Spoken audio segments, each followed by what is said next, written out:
strong informal education program for visitors to our lab and the public. And one of the major things we do is develop and disseminate educational resources about weather and climate. And this is very exciting to us that we have such a weather and climate focus in the NGSS. So we're very excited about that. The reason we develop weather and climate educational resources is that we are located at the National Center for Atmospheric Research. And so we have a mandate to connect the public and K-12 and undergraduate educators and students to weather and climate science. So it's really exciting to see the weather and climate called out in the NGSS. So we're attempting to align our current resources to the NGSS and also use the NGSS to inform future development of resources. So I'm going to describe to you the process I had there. Unfortunately, there's a globe that seems to be covering half my slides. So just listen to me. From what we've learned, or what I've learned, I shouldn't say we, I've just been sort of going through this process. I'm telling you about my individual process, but there's sort of an ideal recipe for using the NGSS in developing instructional resources, making a performance expectation that's based on the NGSS, and then fitting that performance expectation with a learning goal, then developing an assessment that fits with the performance expectation and goal, and defining classroom activities that will accomplish this learning. And so this process is, sorry, next. I seem to have lost the ability to change my slides here. Oh, here we go. There we go. So this process is really encouraging us to use backward design, and that's great that the NGSS helps us identify the desired results, those big ideas and skills. The big ideas are like the DCI and the NGSS, and the skills being the science and engineering practices. So it's wonderful that we can go from there, then develop an assessment based on that, and then consider the learning events. And where we seem to have a little more trouble is in retrofitting existing, or I'm having a little trouble, is in retrofitting existing activities. That can be a challenge, and that's why I included this picture of duct tape. Hopefully we don't have to use too much duct tape in retrofitting existing activities or learning events with the new NGSS, but it could be a little clunky, and so that's a concern that I have.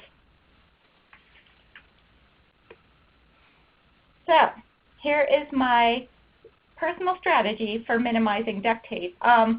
Step one was to learn from others. I took a workshop at McREL that it was a version of their Designing Effective Science Instruction workshop, and it was offered this spring with an NGSS angle, and I found that very helpful.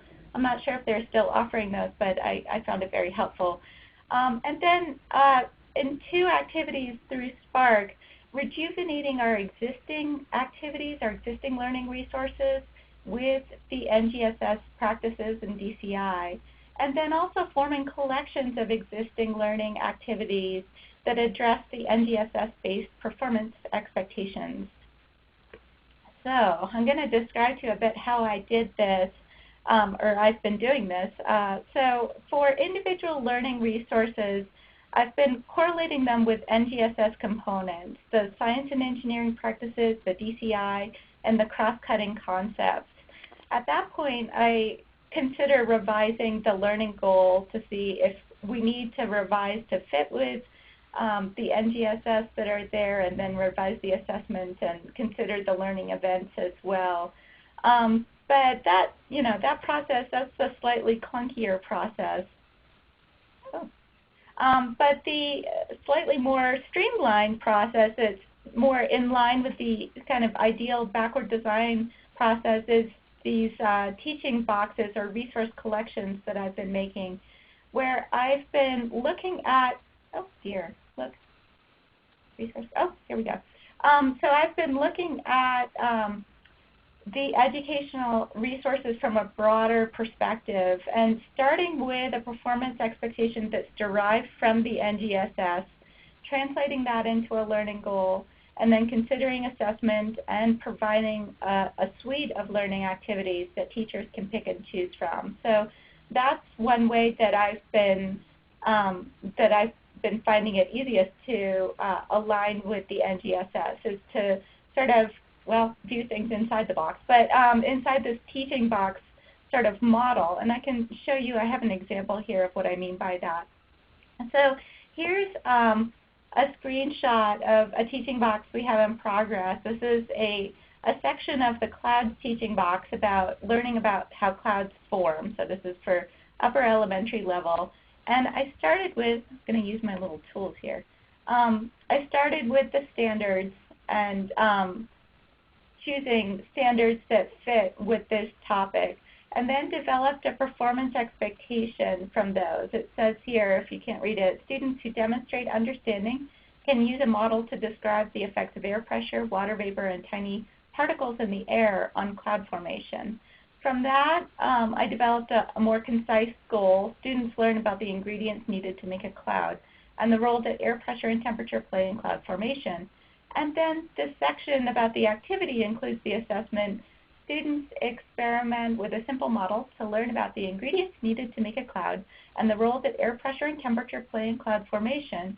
Students' learning is assessed through a writing assignment in which students describe a plan for how they would fill their classroom with clouds. So this activity then links to a number of those classic cloud in a bottle activities, but gives that context of the NGSS and assessment. So a few happy surprises I've had while aligning activities. I've been really happy with the connections to the Common Core standards that are listed at the bottom of each NGSS matrix. And I've been more apt to link to Common Core, ELA, and math standards probably because they are listed there at the bottom, and I wind up browsing to them. And so I think those interconnections are really valuable. I've also been really happy with the science and engineering practices in the NGSS. It's a wonderful way to outline the specific skills students build through activities. They're not just doing inquiry, but there are lots of different parts of the process that the skills that they need to build, and it's great to outline which of those skills they're getting. And then I have a few unsolved mysteries, and if you have any solutions to these, let me know. But I'm not entirely sure that the way I am going about aligning educational resources to the NGSS is going to be consistent with the way states and districts are going to implement the NGSS. So my attempt to make things useful for teachers may, not work out. But so yeah, I'm trying to stay tuned in to how that's working. And then I'm not entirely sure what to do with wonderful classroom learning experiences that don't fit very neatly with the NGSS. And so I think, those tend to surface, and sometimes we can figure it out, and sometimes it would take such a big renovation and so much duct tape that is it worthwhile. And so that's something that I've been dealing with too. So with that, if you do have any wonderful solutions for me, my email is listed up here, and or if you'd just like to talk about any of this, I'm really open to talking to others about how they're doing this, and I'd love to be part of the community of people who are trying to figure this out. And if you're interested in SPARC's educational resources, please visit sparc.ucar.edu. That's it. Thank you. Great. Thank you so much, Lisa. That was really helpful to look through and to hear from your experiences, too. Thanks. Sure. Okay. So I'm going to talk a little bit about our alignment workshop that we had last week, and then we'll hear from Matt and also Laura and some of you. So So first we had a Globe Alignment workshop last week. It was funded by NSF, and we had 22 Globe members participate in 6 teams. Worked really hard for 2.5 straight days. The teams were split up in K to 2, 3 to 5, 2 middle school teams, and 2 high school teams. We based the alignment process on the 3 OER achievement rubrics. So you can see, let's get the markup tool up here.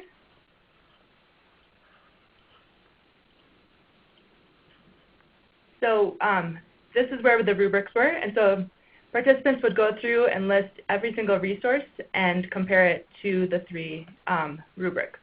The rubric 1, 2, and 7.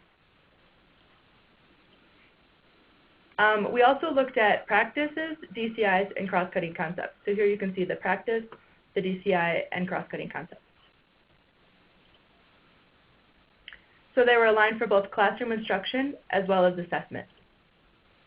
This is an example of one of the forms that they filled out. So this is the kindergarten standard. Make observations to determine the effect of sunlight on Earth's surface. And so each of our different resources, here we have surface temperature protocol, would get a score for classroom instruction as well as assessment. Next steps. The team is currently working on compiling the results, and we hope to have a document for review in December. We'll have the Globe community review it in January and February, hopefully in this time frame. And then we will follow up with additional webinars on the alignment process. And we hope to have this document up. I'm sorry? And we'll have this document up on the Globe website. So you can learn more about Globe and NGSS on our webinars page, and as well as email me, especially if you're interested in reviewing the Globe NGSS product or learning more about what we did. So now I'm going to pass it off to Dr. Matt Gilmore, who will share about his experiences from the workshop as well as what he's working on with his university and state. Thank you, Kristen. Can you hear me? Yes. Okay, great.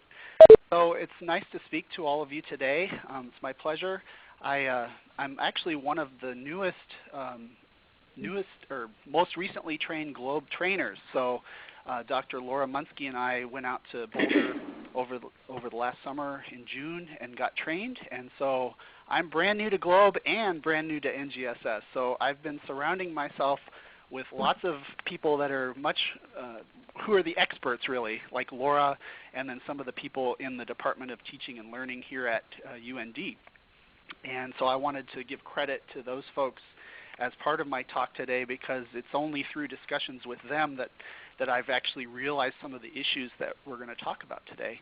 I first got interested in K-12 outreach when I was a graduate student at Texas A&M. I worked with a 2nd grade school teacher in Dallas on some Project Atmosphere curriculum development for 2nd graders, and so that's how I first got interested in outreach, and so I've continued that, and then it was great to find Globe last summer. So, and we're just now planning for our first workshop, and so some of what we'll be talking about today, Laura and I will be in reference to how we can best prepare for those workshops, and perhaps others that are having Globe workshops can learn from this as well. So let's see. I don't appear to have a slide advancer, so maybe I can have Kristen advance the slide for me. So yeah, so one of the takeaways that we had was becoming familiar with the NGSS and aligning the teaching units with the NGSS will likely make UND and the Dakota Science Center more competitive for state grants. That's one of the discussion points that I had with Lars Helgeson, Dr. Lars Helgeson at UND, and Laura Munsky in one of our meetings. And Lars was suggesting to us that because North Dakota would be creating their state standards based upon the NGSS, then it would be great to be out ahead of that in our preparations and then make us more competitive for funds, which then could fund things such as Globe workshops. So we wanted to raise that. I want to raise that as a possible discussion point for later too. What are the people in the audience thinking in terms of their local states? Do you think your state will be adopting NGSS for their state standards or not? And how will that impact your planning for future GLOBE workshops?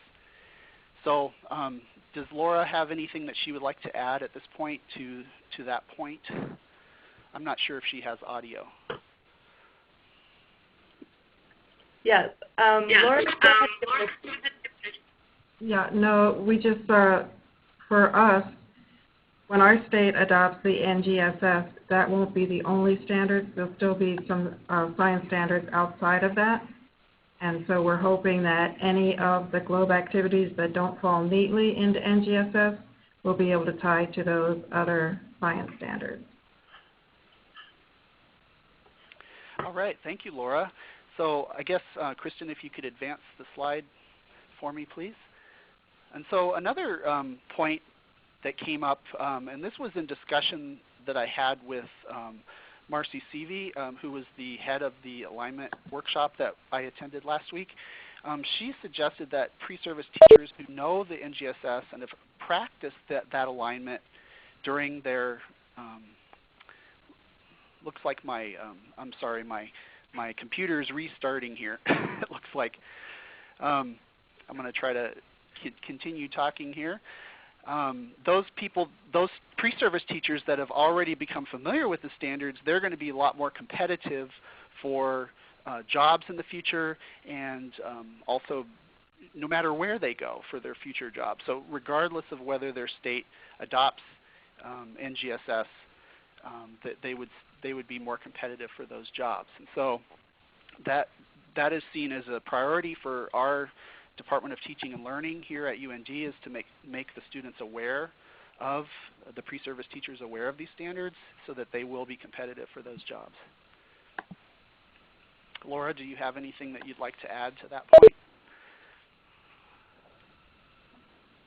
I guess from our point of view, the more practice that they have with matching the standards to their lesson plans, the better qualified they'll be for the jobs that they'll be interviewing for. Okay, thank you. So my next slide is that retired teachers, and Laura's going to really probably have more to say about this than I will, but that retired teachers can be a valuable resource for unit building, and Laura will give some examples about that in just a second. One of the challenges, of course, is for the teachers to become familiar with the NGSS first. If they're retired, maybe they haven't, they don't know much about it yet. So just like all of us, we're learning about it. And then, of course, another challenge that people have mentioned is just navigating the GLOBE website, trying to find those right resources to put into those units. And so maybe Laura can talk about some examples that she has from the Dakota Science Center. Science Center, we have retired teachers that are master teachers, and they volunteer to write lesson plans for us, and they will be the main resource that we will have to tie the GLOBE activities to the new standards. And so we are, at this point, we are familiarizing them with the NGSS, and one of the teachers has developed a quick reference for NGSS that is available on our website for teachers. So we're hoping that that will make them more comfortable using the NGSS standards. And then before we do the workshop, our retired teachers would like to see us gather into folders that we would provide on a flash drive, everything needed to teach a certain segment of the GLOBE, because they have found that it's very confusing and very time-consuming to find everything on the GLOBE website. And they think that by having it all together for the teachers, it's more likely that the teachers would use the resources. Thank you, Laura. So the next point is that as a result of the GLOBE NGSS workshop from last week, the hope is that teachers will have the guidance about which and how well the GLOBE activities and protocols will align with each of the performance standards within the NGSS, just as Kristen was talking about earlier. And in so doing, then those teachers will have guidance about how to put their units together. So they won't have to spend so much time trying to match things up. So we're really excited about that as one of the outcomes from the workshop last week. And maybe if Kristen had anything that she wanted to add to that, that would be fine.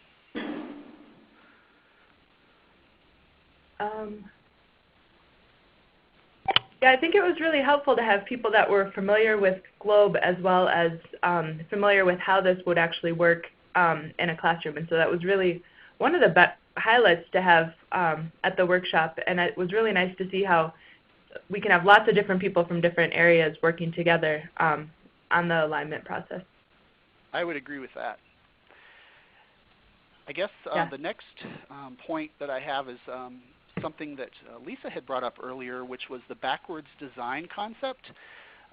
Because I come from a science background and not a teaching and learning background, this was all new to me when I went to a new professor workshop, and that's where we learned about Dr. D. Fink's book from University of Oklahoma, Creating Significant Learning Experiences, and he talked about backwards design and how it's important to identify the learning goals and assessment first, and then choose the content and activities that go with that.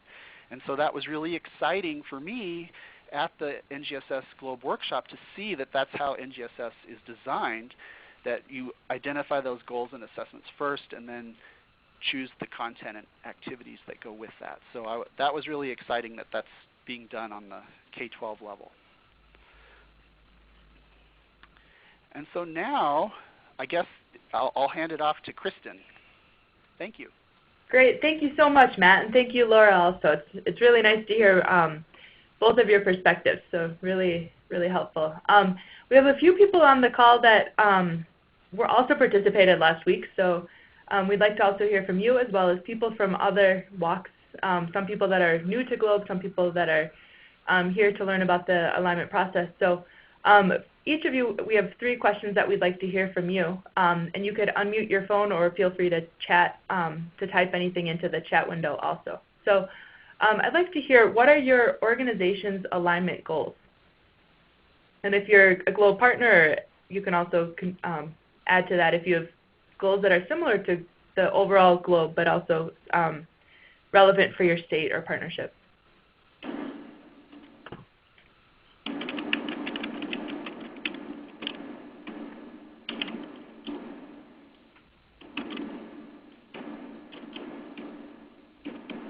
Hi, this is Lisa. I guess I'll start. So we try to serve a national audience, and so we are trying to align to NGSS in the hopes that, well, even if 10 of the states adopt it, then we're hopefully being helpful there. But yeah, it seems like a nice opportunity to connect with standards that multiple states use. Great, thanks.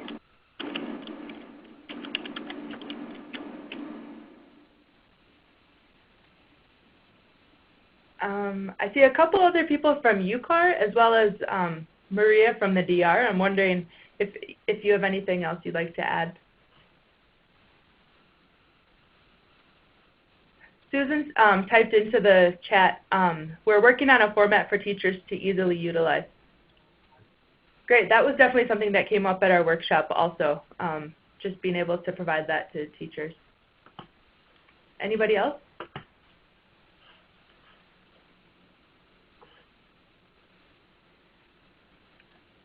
Sheila says, National Energy Education Project is aligning to NGSS as needed. I find our kits align well with science and engineering practice. Great.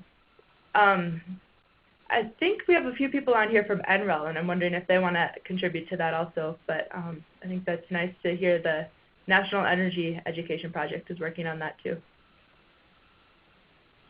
We're somewhat aligning right now. We're actually trying to align. This is Marcus from NREL. We're aligning with the Colorado state standards, everything that we're developing, and then eventually we will try and align with the national or the NGSS. But since Colorado hasn't adopted yet, most of our teachers come from Colorado.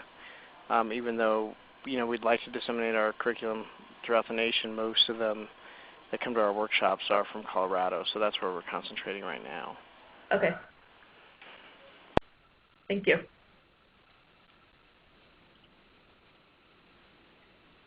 Anybody else?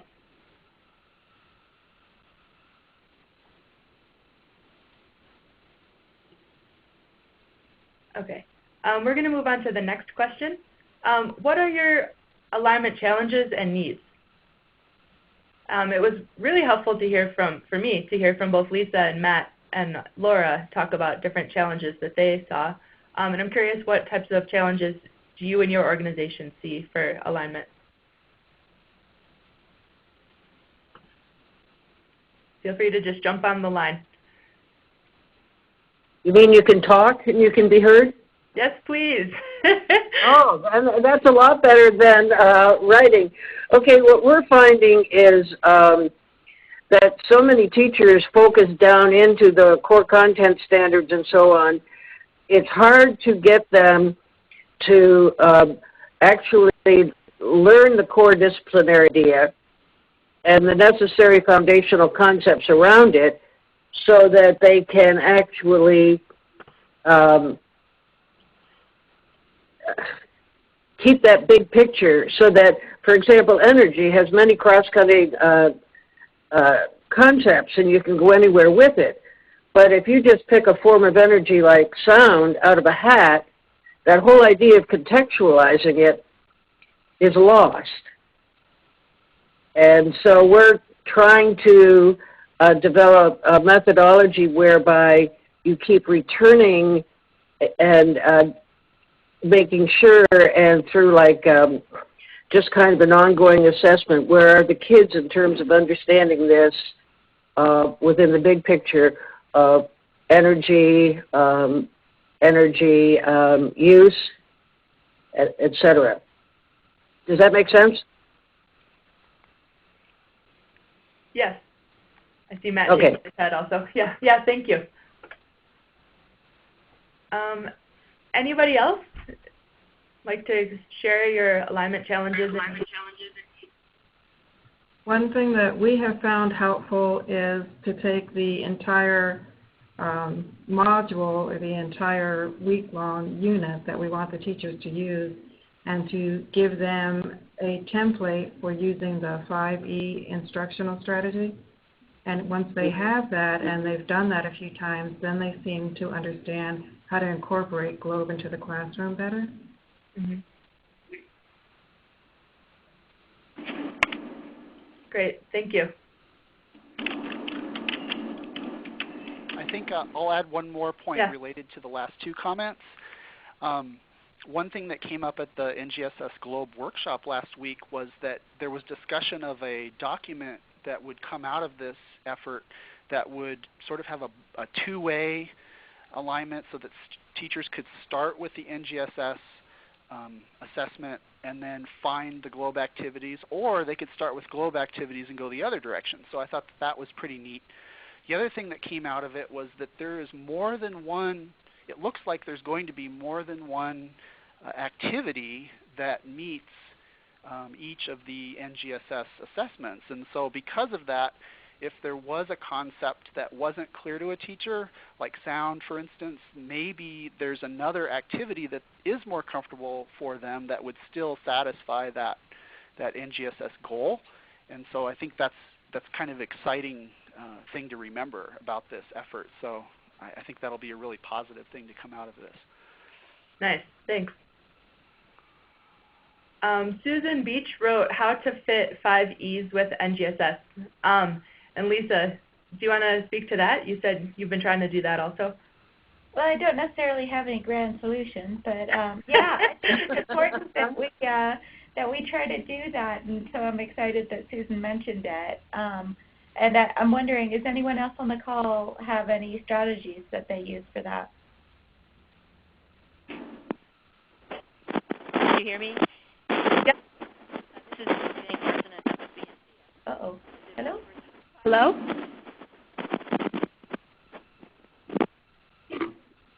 Well, we're hoping that some of our master teachers, when they start using GLOBE in the classroom, will facilitate doing that for us with their expertise.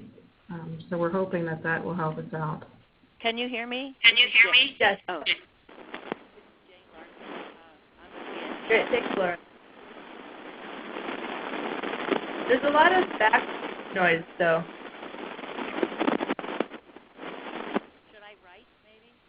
Yes, you can write.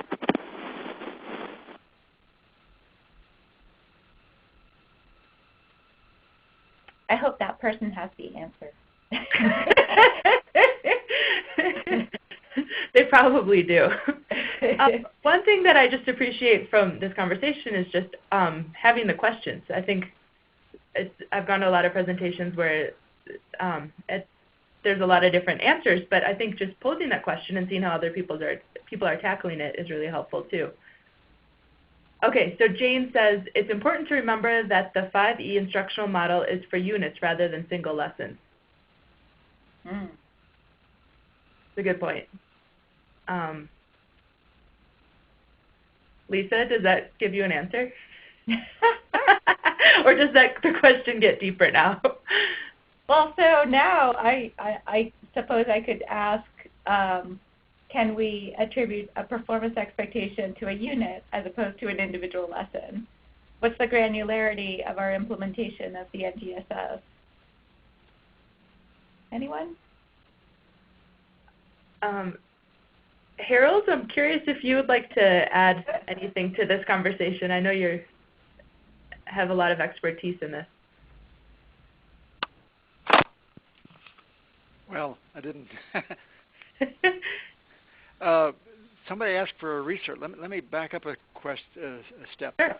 The question about how to use the 5Es or apply the 5Es.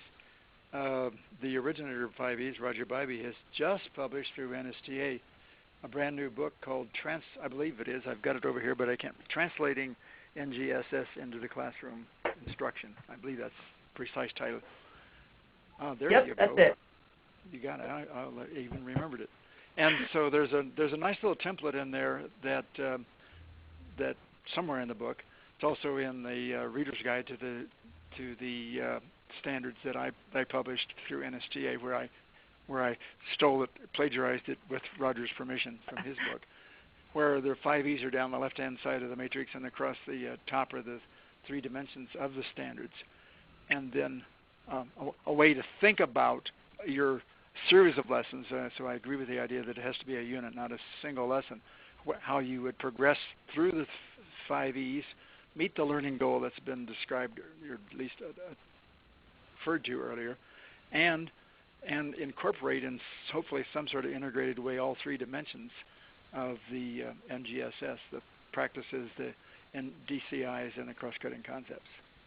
So it doesn't tell you how to do it, but it certainly gives you a template and a format and a way to start thinking about designing a short unit based upon a learning goal that could come from GLOBE, and then of course using the 5E model as the basis of the matrix.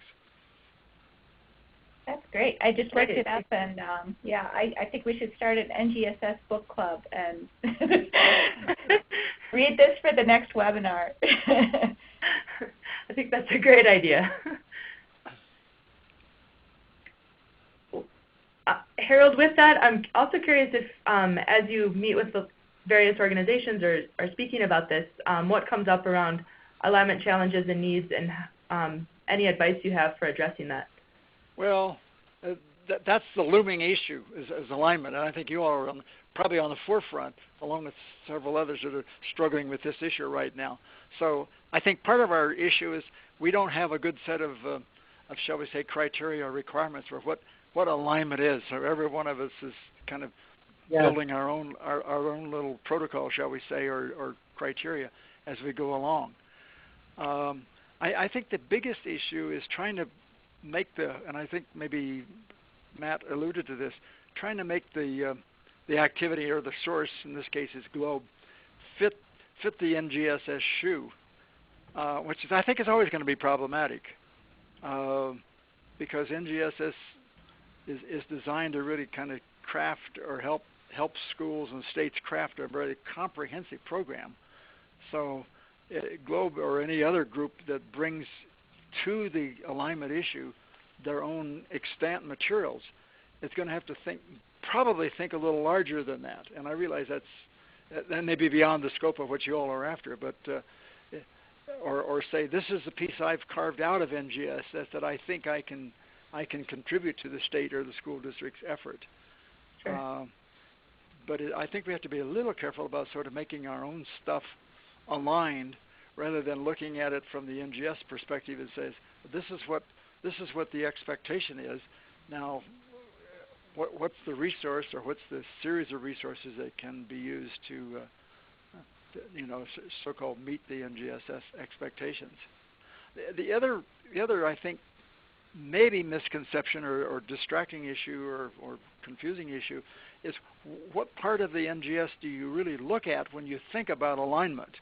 It's too easy to look at the practices and say, I'm aligned with the practices, or look at the DCI and then do kind of a topic alignment as a lot of people do superficially and say, my topic is the same topic as I find there in the DCI, therefore I must be aligned. The true alignment and the issue that I think every classroom teacher or every group, whether it be state or a publisher that's developing instructional materials is going to face is how do I align with the performance expectation? And you don't align just by one-to-one correspondence with some activity and a performance expectation. You have to have probably a series, call it a unit if we will, instructional sequence, some series of days or activities that hopefully produce the outcome in the performance expectation. So the performance expectation is at the heart of alignment. Sure. Which is, I think it's going to be an incredible challenge for all of us. And that's a really good point. I know that was definitely a big conversation our groups had last week at the workshop. So I'm curious, anyone that's on the call that was at the alignment workshop, if you'd like to share what your group spoke about or how this conversation kind of took shape in your discussion.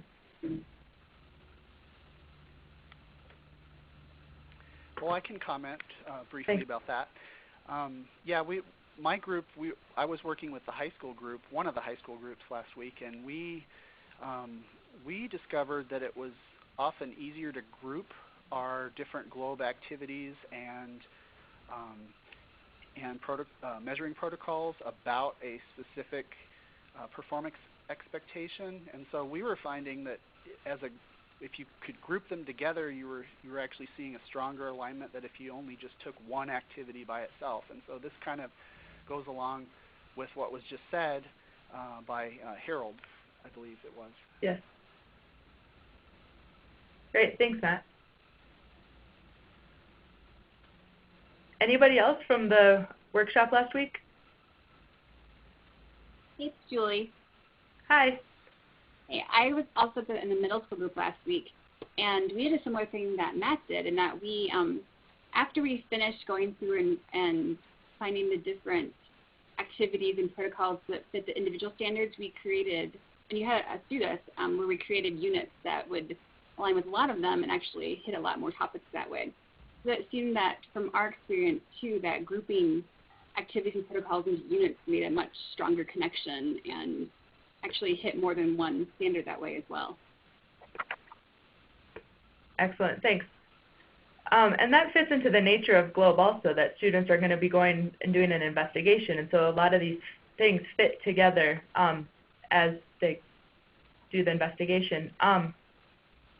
Anybody else from the workshop or not? Anybody else want to share to this? So Kristen, it's probably important to reiterate as well that we did look at all three dimensions when we were rating how well each activity met. Yes. So we did look at that. Yes, good, thanks. Another thing that came up was, I know as we compile all of the feedback and we create the document, we're going to identify two things. One, the gaps and where GLOBE doesn't necessarily align, as well as different ways to build it together. And I know we got a lot of different feedback from the groups on both of those. And so I think this is going to, I think Marcy said that on the first day, that we don't necessarily want to say that we align everything to NGSS, because the mission and vision of GLOBE is very specific. And so as we fit the gaps, maybe there's certain things that we could say, okay, well, we can create more learning activities or protocols, but also it's okay to say, well, this is how Globe fits, and it's up to someone else or another organization to fit other parts of this also. Janelle Johnson has a couple of comments. Okay, she says, but if the goal is for teachers to actually implement this, we have to be realistic. Very good point. There's already a huge resistance with CCSS, and the timing of this has to be considered in that context, and that teachers need to be provided time and space to actually work in groups. That's a great point, and that's also something that people spoke about at our workshop, was kind of the value was going through the process and to have those deep conversations and what does this really mean and what does this fit, and then each group would work on it and at the end would switch their product with another group, and so they got the feedback and would go through the process almost again. And so I don't know if anyone wants to speak about the how valuable it was to go through the actual process and being able to have time as a group to go through that.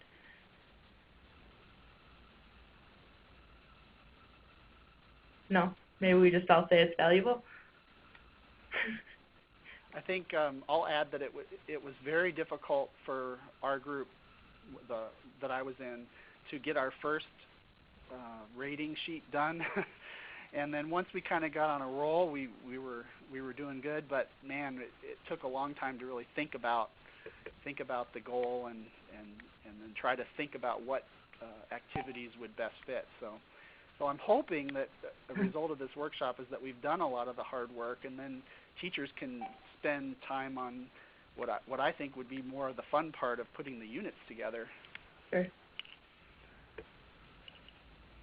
Yeah, it definitely seemed that each group took about the whole morning to do the very first one, but once that happened and things were, these conversations happened, it took a lot more shape faster. Was anyone else going to say anything? This is Jen. Hi, Jen. Hi. So I was there. Yeah, you were.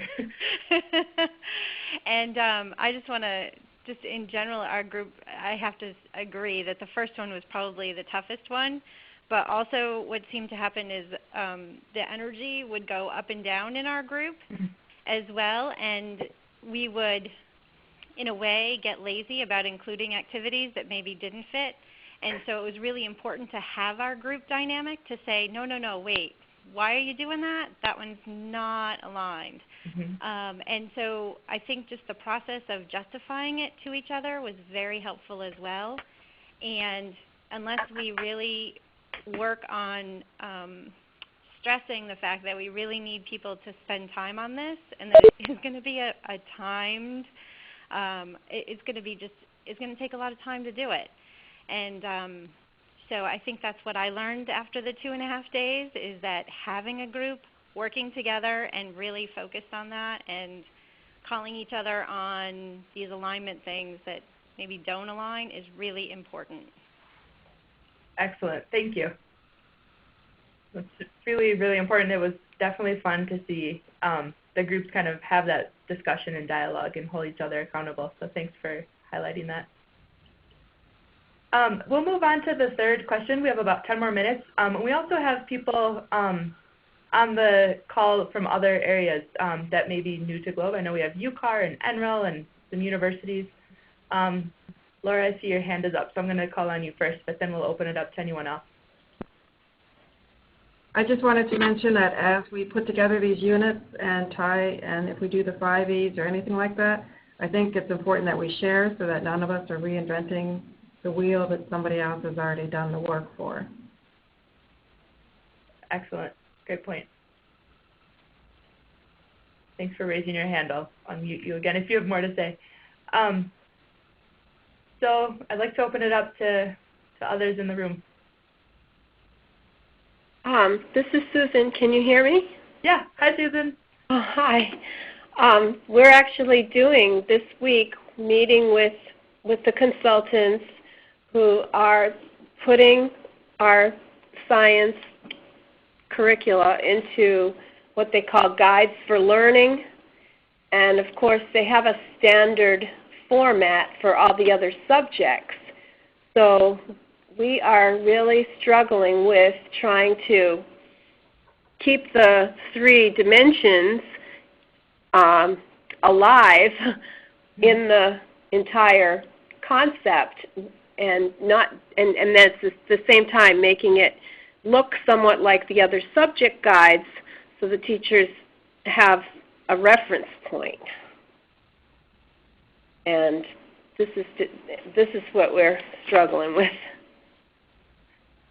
That's a really good point. I'm curious if anyone else can relate to that or is going through that with their organization.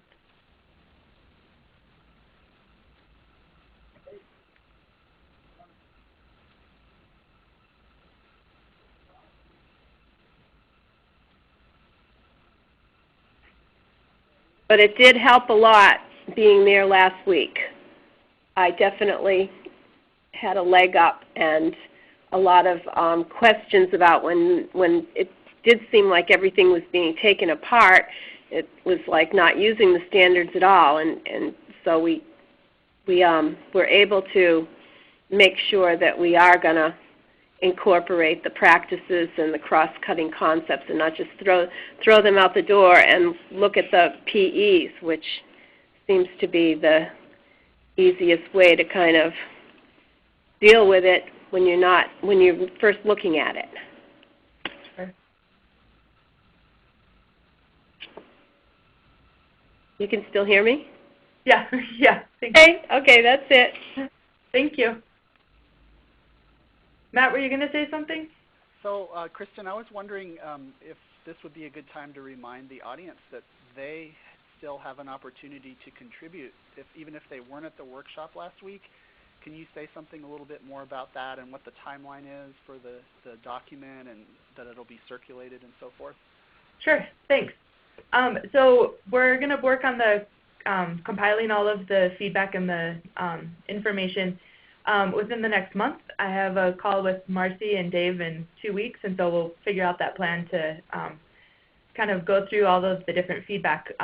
And then once we have that document up, we'll have it up on the website, and we will definitely be asking for feedback from the community as well as people that may be out of Globe but are interested in providing that feedback or learning what we did and contributing to it somehow. So if you're interested, I could, let's see, I think I'll give you my email. I'll type it in here. So if you're interested, you could email me. And we'll also be providing updates on our website as well as our Facebook page and different social media things so that people do know that that product is up and that we're going through the review process. And from there, we have a couple different things. As I said, oops, I went to Janelle. Broadcast to all.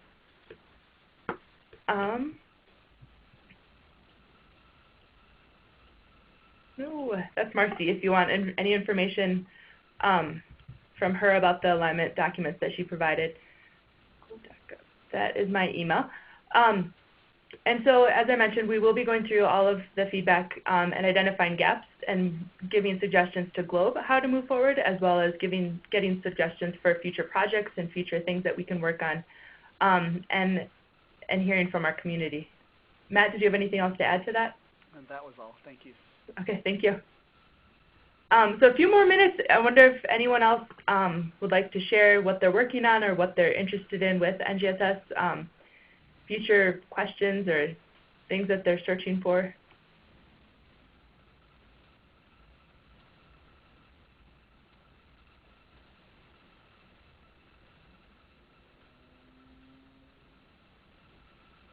Lisa, any final comments?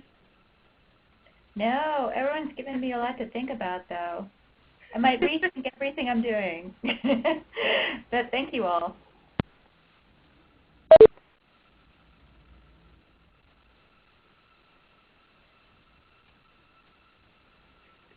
Well, it's just helpful to have this dialogue and this conversation going, especially after being to certain workshops and things. I think it's helpful to kind of just name the process that we're going through and that we are figuring out what this is and learning to make this process better, learning how to do this process in professional development or with teachers or hopefully everyone when you're working with your organization or on a state level, learning from this process and also giving us feedback on different things that we can consider as Globe. And I just am really grateful for everyone's participation today.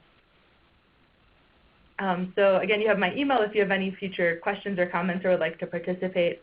We will have webinars, I don't think in December, but January and February, where we discuss the product and the alignment process. And also on our website, we do have the past webinars that we spoke about, the theory going into the alignment process.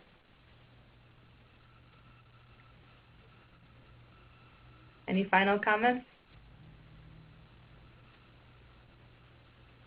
Thanks so much, Kristen. Thank you. Matt, Lisa, Laura, it was wonderful to have your participation. Thank you so much for talking about your experiences and questions and providing your expertise for this conversation. Thank you. Thank you. To the audience, too. Carol, we're also grateful that you were able to participate today, and thank you for providing your expertise with us. It's really helpful, and an honor that you were able to be here with us today, too.